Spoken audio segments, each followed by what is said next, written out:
तो आज हम बात करेंगे, दो क्वेश्चंस लेके आए हैं हाइट और डिस्टेंस चैप्टर के। सीबीएसई बोर्ड्स में ये एप्लीकेशंस ऑफ ट्रिग्नोमेट्री के नाम से चैप्टर आता है। तो आइए बात करते हैं। ये क्वेश्चन है, the window of house is h meters above the ground. एक घर की विंडो है जो कि h मीटर्स है ग्राउंड से ऊपर। तो चलिए बना लेते हैं। ये मान लीजिए विंडो है और ये ग्राउंड का पॉइंट है, ये h मीटर्स है। अब यहाँ पे लिखा है from window angle of elevation and depression of top and bottom of another house. अब एंगल ऑफ एलिवेशन और डिप्रेशन दो सामने वाले हाउस के टॉप और बॉटम से दिया गया है, मतलब इस तरीके से। ये हो गया एंगल ऑफ डिप्रेशन और ये हो गया बेस। यहाँ पर टॉप पर एंगल ऑफ एलिवेशन दिया गया है कितना, टॉप पर है अल्फा और एंगल ऑफ डिप्रेशन है बीटा, विच मीन्स ये हो गया बीटा। ये हो गई बिल्डिंग की हाइट, मेंशन कर लेते हैं A B C D E. तो देखिए सबसे पहली चीज़ हम लोग को यहाँ पे डायग्राम में ये मेंशन कर लेना है। हम लोग को प्रूफ क्या करना है पहले ये देख लेते हैं। Sorry, we have to prove that the height of house, मतलब वी हैव टू प्रूव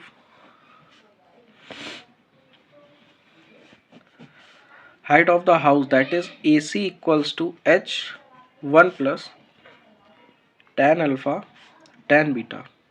बिल्कुल बेसिक सा क्वेश्चन है, कुछ खास नहीं है, बस इसमें थोड़ा डायग्राम में ही इशू हो जाता है लोगों को। तो सबसे पहले हम बात करते हैं कि यहाँ पे क्या क्या हो सकता है कॉमन। देखिए सबसे पहली चीज़ यहाँ पर ED जो है height of the window equals to होगा BC के, क्योंकि ये सर्टेन हाइट जो होगी वो सेम ही होगी यहाँ तक की। तो ED equals to BC equals to H। उसके बाद EB जो इक्वल होगा वो इक्वल होगा DC के। ये दो चीज़ें हम लोग को लेके चलनी है क्वेश्चन में, जो कि ज़रूरी है। उसके बाद हम लोग कोई वेरिएबल नहीं मान रहे, सीधे जो हम लोगों ने लेबलिंग करी उसी के नाम से क्वेश्चन करेंगे, उसी के अकॉर्डिंग। तो चलिए सबसे पहले हम लोग वर्क करते हैं ट्रायंगल ECD में। इन ट्रायंगल ECD यहाँ पर ट्रिग्नोमेट्री का tan रेशियो लगेगा। क्यों? क्योंकि हम लोग को हाइट दी गई है और बेस के लिए यूज़ करना है। बेस हम लोग को इसलिए निकालना है क्योंकि हमको ये हाइट निकालने के लिए, क्योंकि यहाँ तक की हाइट तो हम लोग को h पता होगा ही, हम लोगों ने मेंशन कर ली है। इतनी हाइट निकालने के लिए हम लोग को ये बेस चाहिए होगा। तो इस बेस के लिए हम लोग ये वाला बेस निकालेंगे। क्यों? क्योंकि हम लोगों ने पहले ही देख लिया है कि ED equals to EB equals to DC के इक्वल है। तो सबसे पहले tan beta equals to perpendicular upon base होता है tan का फॉर्मूला, तो ED अपॉन DC। तो tan beta equals to ED की वैल्यू है h और DC को हम लोग DC ही लिखा रहते हैं। तो यहाँ से हम लोग को DC की वैल्यू मिल जाएगी h अपॉन tan बीटा। ये होगा इक्वेशन नंबर 1। सॉरी वो कैमरा थोड़ा सा हिल गया था। अब उसके बाद हम लोग वर्क करेंगे सेकंड ट्रायंगल में, जो कि अबव वाला है। यहाँ पे पहले मेंशन कर लेते हैं क्योंकि हम लोग को DC की वैल्यू मिल गई है। तो DC इक्वल्स टू हम लोगों ने लिखा था EB और इसकी वैल्यू हम लोग को मिल गई h upon tan beta.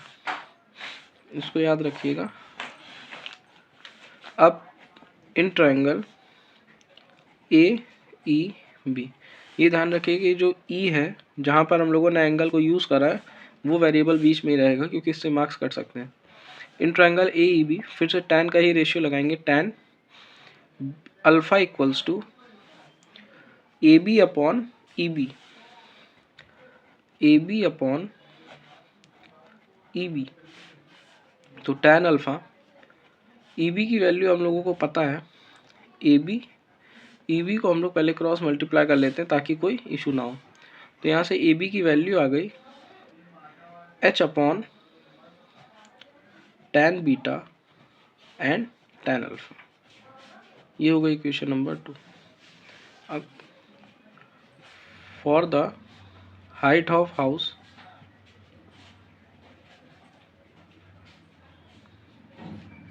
AC, तो इसके लिए हम लोग AC इक्वल्स टू इस AC को स्प्लिट कर लेंगे AB प्लस BC में, क्योंकि हम लोगों के पास दो डिफरेंट पार्ट्स में हाइट है हाउस की। AB की वैल्यू आई है h upon tan beta and tan alpha plus height h। यहाँ से h को कॉमन ले लेंगे तो ये आ गया tan alpha upon tan beta plus 1। ये मैंने कुछ गलत लिख दिया था टू प्रूफ में, tan alpha cot beta plus 1, hence proofed. यहाँ पर tan नहीं होगा, ये ऊपर मैंने मेंशन करा है कॉट होगा। This is your question. इसकी अगर स्टेप मार्किंग हम लोग कर लें तो 1 नंबर का होगा डायग्राम, उसके बाद 1.5 नंबर्स का ये सॉल्यूशन, उसके बाद 1.5 का ये वाला पार्ट सॉल्यूशन, और 1 नंबर की ये हाइट का। तो ये टोटल 5 मार्क्स का क्वेश्चन है। ये है आपका सेकंड क्वेश्चन। यहाँ पर बोला गया the top of 2 towers of Heights x and y standing on level ground subtend angles of 30 degree and 60 degree respectively at centre of the line. तो यहाँ पर 2 टावर्स हैं जो कि एंगल सबटेंड कर रहा है 30 डिग्री और 60 डिग्री। और ये ध्यान रखिए कि यहाँ पे सेंटर लिखा हुआ है, इसका मतलब कि ये जो मिड पॉइंट है उसके बीच वहीं पर करना है। मतलब एक तरह से अगर ये x डिस्टेंस है तो ये भी x डिस्टेंस ही होगी। लेबल कर लेते हैं A B C D E। तो यहाँ पर 2 टावर्स हो गए AB, दूसरा हो गया AD, दोनों ही एंगल सबटेंड करना है। ये ध्यान रखिए कि कितना करना है। हाइट दी गई है एक टावर की x, दूसरे की y। यहाँ पे वेरिएबल चेंज करना पड़ेगा A और A। तो यहाँ पर सेंटर ए इक्वल होगा क्योंकि सेंटर पर बन रहा है। अब एंगल कितना बन रहा है, एंगल बन रहा है एक्स वाला बना रहा है 30 डिग्री का एंगल ऑफ एलिवेशन, और दूसरा बना रहा है एंगल 60 डिग्री का। हमको निकालना क्या है, हमको x रेशियो y की वैल्यू निकालनी, मतलब ratio of the height of 2 towers. तो चलिए सबसे पहले इन ट्रायंगल ACB, हालांकि इन ए वेरिएबल का हम लोग ज़्यादा यूज़ करेंगे नहीं, तो हो जाएगा tan 30 equals to x upon a। तो यहाँ से tan 30 की value 1 upon √3 equals to x upon a। देखिए ये a कॉमन है, इस वजह से हम लोग a की वैल्यू यहाँ से निकाल लेंगे x√3, first equation. Similarly in triangle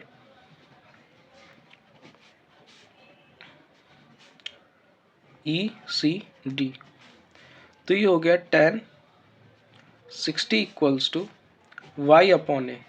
tan 60 की वैल्यू होती है √3 equals to y upon a।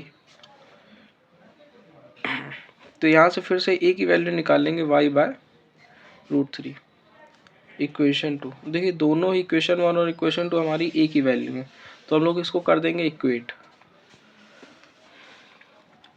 Equating equation 1 and 2। तो x√3 equals to y bye √3। अब यहाँ से x और y का रेशियो, तो यहाँ से x और y का रेशियो लेने के लिए x अपॉन y को इधर ट्रांसफर करेंगे, क्रॉस मल्टीप्लाई कर देंगे 1 अपॉन √3 इंटू √3। तो x upon y equals to 1 upon 3। तो यहाँ से x रेशियो y आ गया हमारा कितना, 1:3। ये हो गया आपका आंसर। ये मैक्सिमम 3 मार्क्स का क्वेश्चन आएगा। 1 नंबर का ये पार्ट होगा, 1 नंबर का ये, और 1 नंबर का रेशियो निकालने के लिए।